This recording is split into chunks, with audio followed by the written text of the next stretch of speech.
All right, you can proceed. Good morning. May it please the Court. James Moody, Assistant Public Defender on behalf of the appellant Roberto Joachim. Your Honors, in this case, the Court erred when it failed to give the requested special and jury instruction on crime of passion manslaughter.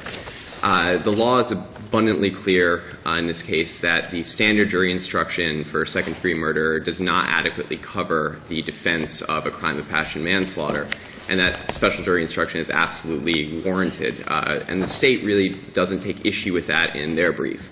It seems like the main issue before the Court is simply whether or not there was evidence to warrant the granting of the instruction. And the Was there provocation? Well, Judge, I wanted to address that because the standard is simply any evidence to get the instruction. And in the State's brief, they bring up this standard of whether there's adequate provocation.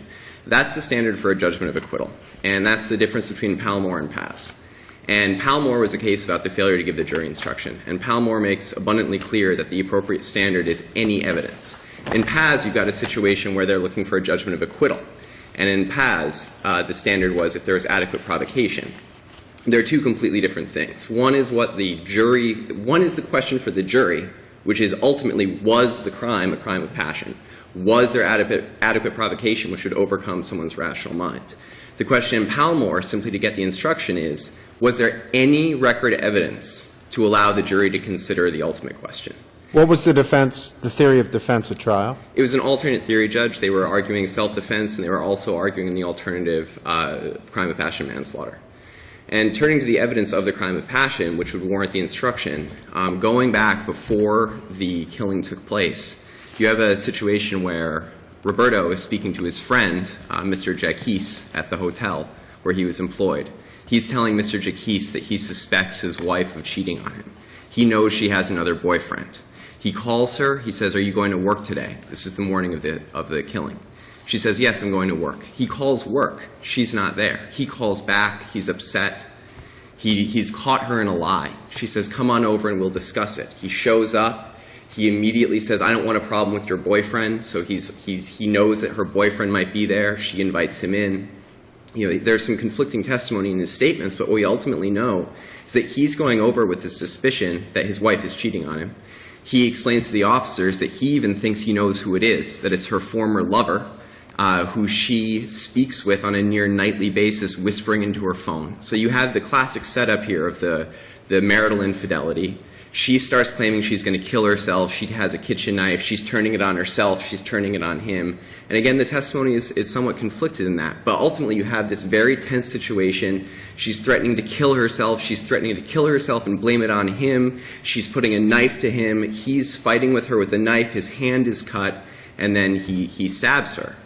That is any evidence. That's sufficient for some Did the defendant evidence. argue heat of passion provocation on behalf of the jury instruction? He wasn't allowed to, Judge, and that's part of what makes this so harmful, is that He wasn't allowed to? Is that what you said? Judge, in his closing argument, I assume what you're asking about, he only argued exactly what the court's order was, which was to limit his heat of passion to as is described in the standard jury instruction. I wasn't referencing the jury instruction. I was referencing the argument at the charge conference in support of the jury instruction. Because you're talking about provocation. I want to make sure we're talking about the right provocation. Are you talking about provocation sufficient to justify a self-defense instruction? Or did the defendant argue at the charge conference sufficient facts to support a provocation for the heat of passion instruction? I see. Yes, Judge, he did, very, very clearly, and he also put it in writing. And he made very clear to the court that he had two separate defenses, and there was a lengthy discussion with the court. And he made abundantly clear that under Palmore, the jury instruction was insufficient. He was arguing an alternate theory of defense. He was looking for an instruction that heat of passion could defeat the element of depraved mind, thereby resulting in a manslaughter. So there was evidence there, and that's really the standard. And this is something that the jury should have been allowed to consider. Instead, they were put in between a rock and a hard place, where the standard jury instruction only references heat of passion in an excusable homicide, which would have been in an acquittal. So the jury basically had no opportunity to convict Mr. Joachim of a manslaughter based upon his crime of passion. Because of that, there was clear error, and it was clearly harmful. And for those reasons, Judge, if there's no further questions, I'll ask for a reversal and save the rest of my time for rebuttal. Thank you. Thank you.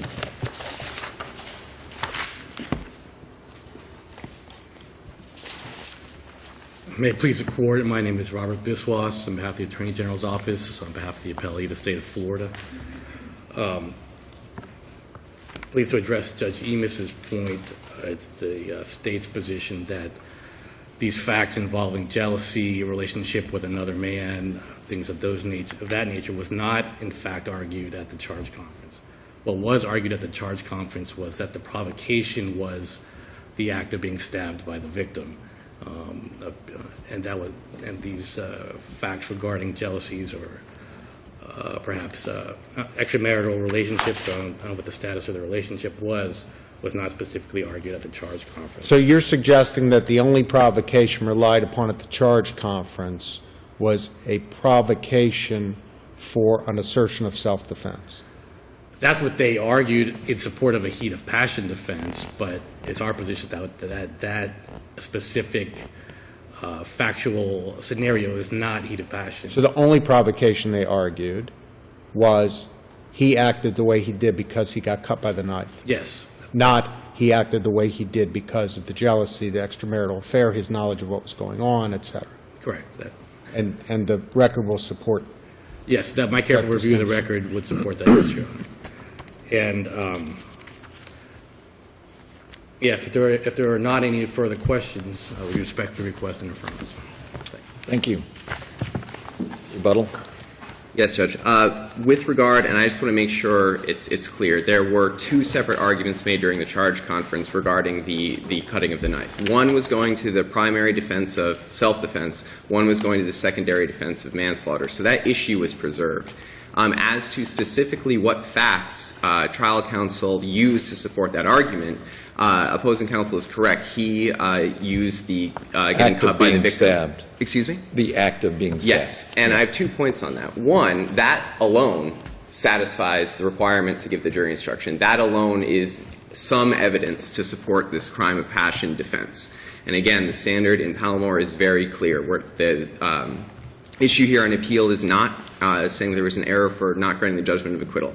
It's just that the jury deserved, and Mr. Joachim deserved to present his defense. The jury deserved to hear it. So the cutting alone is enough evidence to simply issue the instruction to the jury to allow them to consider it. Moreover, just on preservation in general, this issue was clearly preserved. It was preserved in writing. It was argued at the first charge conference. It was argued again after the State's first closing. So the issue on a whole was preserved, and I don't think there's any requirement that trial counsel laundry list off every possible piece of evidence that would support that. The fact of the matter is that the jury got the evidence. The jury got the evidence about the suspicions of infidelity. The jury heard the evidence about the suspicion of who the former lover was. The jury heard the evidence that he called and caught the victim in a lie about where she was that day. This evidence was present to the jury. So counsel was under no obligation to just list that all off for the judge. He properly made his argument, asked for the instruction, and the issue is preserved. So taking, the cutting with all of the tense situation about the marriage infidelity, I think certainly provides ample evidence to simply get the instruction. So again, for those reasons, we'd ask that you reverse. Thank you. Thank you. Thank you both.